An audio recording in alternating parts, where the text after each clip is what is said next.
আমরা সুন্দর বাংলাদেশ, আমার ভূমিকে আমি রক্ষা করতে পারছি কিনা, আমার স্বাধীনতা আমি রক্ষা করতে পারছি না, এটাই আমার কিন্তু সবচেয়ে বড় চাওয়া। এই চাওয়াটা যদি আমি পূরণ করতে না পারি তাহলে তো আমার একটা আক্ষেপ থেকেই যায়। তো এইটা তো আসলে ওনাদের মতো মানুষদের সবচেয়ে বড় আক্ষেপ, যে বাংলাদেশ আমরা জন্ম দিয়েছি, যে স্বাধীনতা এনেছি, যে জাতীয় পতাকা আমরা নিয়ে এসেছি, সেই জাতীয় পতাকাকে আমরা গর্ব করছি কিনা, বা সেই বাংলাদেশের এই ভূমিকে আমরা রক্ষা করতে পারছি কিনা যথাযথভাবে, এই মানুষগুলোকে আমরা দুবেলা দুমুঠো খেতে দিতে পারছি কিনা, তাদের আহারের ব্যবস্থা, বাসস্থানের ব্যবস্থা আমরা করতে পারছি না, এটা সবচেয়ে বড় জরুরি।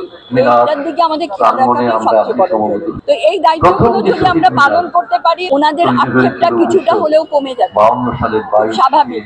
কিন্তু এই আক্ষেপটা ওনাদের ছিল, সবসময় ওনাদের মধ্যে এই আক্ষেপটা ছিল যে আমরা যে বাংলাদেশকে দেখতে চেয়েছি সেই বাংলাদেশকে দেখতে পাচ্ছি।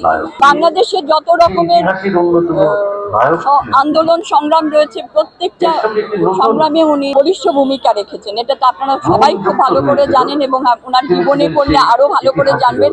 ভাষা আন্দোলনের জন্য ওনারা যে কাজটা করে গেছেন, সেটার জন্য আমরা আজকে বাংলায় কথা বলতে পারছি, বলে পারতাম না আমরা কথা।